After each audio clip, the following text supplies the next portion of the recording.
The topic is the Tennessee Human Rights Commission, and we're talking to the Executive Director of the Tennessee Human Rights Commission, Ms. Beverly Watts. And of course, Ms. Watts, let's have you over the last segment that we have here, since you've given us so much excellent information. Let's have you to think in terms of the future of race relations or human relations, or however you wish to describe it, in this final segment, and as to whether or not we need to take some additional action in order to legislatively fortify some of the things that you have facing you. Okay. I think, you know, if there's one thing I'd have to say, 40 years after Dr. King's death, I think we still have work to be done, that the resources available to those of us who do this kind of work probably are not a lot and are limited. So always there's a need for more resources. Does that mean more public dollars? Maybe. We can always use more people. So we're looking for ways to collaborate with the NAACP, some of the historic organizations, to make sure things are happening. There's a lot of pieces of legislation in Washington currently at the Leadership Conference on Civil Rights, and others are looking for ways to do that. I know that the Leadership Conference is looking at trying to redo the Civil Rights Act of 1957, review it, revise it, and update it. And that was the bill that created the U.S. Commission on Civil Rights. Then Title VII of the Civil Rights Act, EEOC's legislation, HUD's, those are pretty much intact and look pretty good. The Tennessee Human Rights Commission, we're going to be looking at not this legislative session, but probably others, to make sure that our law is consistent with the federal law and that we can update our law. When we look at disability issues, we look at religious discrimination issues, all of those are on the rise. Age discrimination, there's a lot of laws in place, but sometimes I'm not sure we have enough resources to get the message out to people, so we're looking to do more of that. Whether or not there needs to be a law, we're looking to the Leadership Conference, the National NAACP, and letting them sort of lead the charge. The Leadership Conference has their website, civilrights.org, where they really are identifying laws that need to be enhanced, updated. The Voters' Rights Act was just extended, so we're happy about that. Immigration is an issue, while not really 100%, but really is an issue I think this country has to deal with, and it's still languishing in Congress.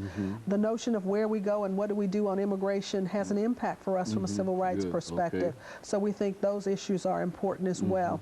I think if people think they've been discriminated against, whatever the arena, they can call our office, and I believe the number is probably going to appear either at now or after our program, but call us so we can go through those with them, because I think it's important for us to provide the advice, for them to provide the specifics on their specific issue, and that's what we do. Now, if I always had a magic wand, we'd always want more people so that we could respond to the issues that are raised. Will we get that? Probably not, so we have to be realistic. I think the other thing for us is that this year, the legislature is reviewing us for sunset. Every Tennessee agency, with the exception of a few, has sunset legislation, so we have to be reauthorized every so often. What does that mean for your organization? What that means is that every agency goes out of business or is set to expire, if you will, unless the state legislature extends us. For us, our date for expiration is June 30th, 2008. The good news is that there is legislation that has been introduced in the 2008 session to extend us to 2012. So we'll be going before the legislature, telling them who we are, what we do, how well we do it, and responding to some audit issues, and hopefully getting an extension to that date. So that's what that means. But they have the ability, the law is so written that they have the ability to simply end the Tennessee Human Rights Commission at their discretion as the legislator, the legislature. Right, and it's written in on every 5 to 7, every 3 to 7 years is really what it is, every 3 to 7 years. So we're looking at that. Well, now, what would be the justification for such a law? All of the agencies in Tennessee and the legislature has written it into the law. Some states have it, some don't. This is one. So it's not just us, it's every agency, but I'm talking only about our agency at this point.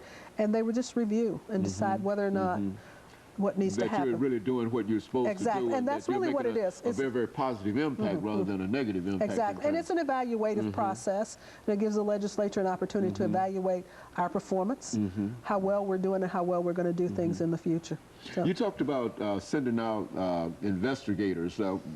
Give us some information relative to that. I mean, these individuals who go out and determine whether or not a hotel or a house is or whatever is not doing what it's supposed to do. How are those individuals selected, and what are some of the criteria that they look for? We're looking for someone with an ability to analyze facts, to determine issues, and evaluate whatever information they have, both from the complainant and from the respondent, who may be an employer, housing provider, or a provider of public accommodations. We have 9 employees who work in employment and 6 who work in housing. Good. And they actually investigate cases and determine based on what we get. Complainant says, I was not promoted. Someone else was promoted. Okay. And I wasn't promoted because I am a female over 40. Okay. And I happen to be black. And we get cases where all 3 of those elements are looked at.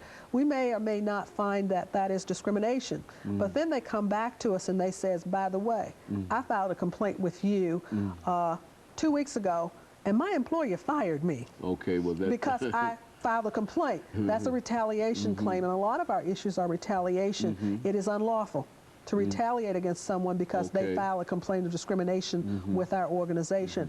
So sometimes we'll review that. Our investigative staff looks at all of the facts. What did the complainant say happened? When?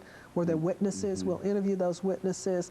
What did the respondent send in? We'll talk to the respondent. What did they do? If they're a manager of an apartment, we'll talk to that manager. If there are other tenants, we'll talk to the tenants in the complex. Who has relevant information? So we're like the investigative staff. If we find information that leads us to believe that discrimination has occurred, we'll turn it over to our legal staff. Okay. And they'll start either legal proceedings or they'll attempt to conciliate the matter. Last year, we conciliated and or settled, and we got benefits of over $400,000 for individuals who came to us. And that was a variety of things. Some of it was back pay. Some of it was front pay. We got attorney's fees, a variety of things, promotions, a number of things in the employment arena. In the housing arena, we got new housing. Sometimes we got their security deposit returned. So a variety of things that can be returned, and people can always go to our website too. We have a website. If you go to tennessee.gov and look up the Human Rights Commission, our annual report for 2006 is located there, as well as our report for 2004, I believe, is there as well. And so you can actually determine how much, financially, how much money you were able to pull in for those individuals who feel that they've been discriminated against. Yes. And so you've come to some 400, almost a quarter, $500,000. Right, in 2006. 2006.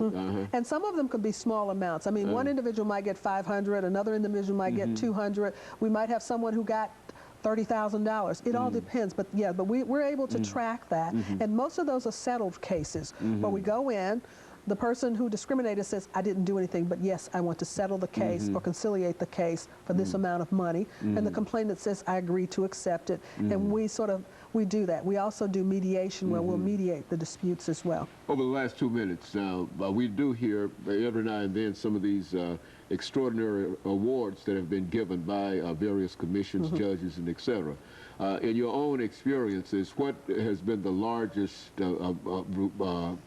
award that you've witnessed during your career? During my career, we had a case in Kentucky where we got about $3 million for one person. For one person? For one person. That was about $3 million, and that included a promotion, it included bonuses, it included reassignments, it included housing pay, it included a variety of things, and it included back pay for failure to promote over a number of years. And that was about about $2 to $3 million, yes. Now that was an extraordinary... That was extraordinary and unusual at the local level. You'll find EEOC has cases that'll settle. You'll find in like 30, 40 million. Well, that's a class action. So that doesn't mean one individual gets it. It could be as many as 100 individuals or more that might be paid those amounts. But that's what I've seen. And then we had one case that settled for $150,000 to one individual, again in Kentucky when I was there.